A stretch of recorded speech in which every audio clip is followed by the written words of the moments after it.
Sa video na ito, ituturo natin kung paano mag-item analysis sa TOS tool. Siguraduhin muna na nakalagay ang mahahalagang detalye sa data entry sheet tulad ng subject, grade level, school year, quarter, pangalan, actual teaching hours, at mga competencies. Siguraduhin na rin na tama at matched ang detalye ng number of hours. Finally, piliin na lamang ang easy or hard mode para mag-appear ang mga competencies sa item analysis sheet.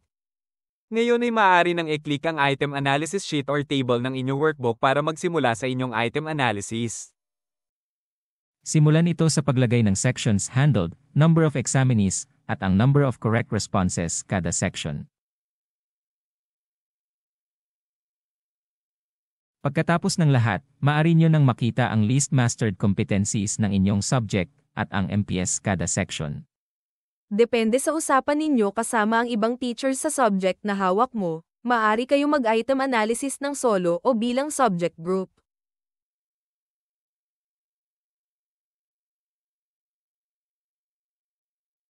I-save ang file ayon sa recommended format na nasa screen at ipasa ang nagawang item analysis sa URL na makikita rin sa screen.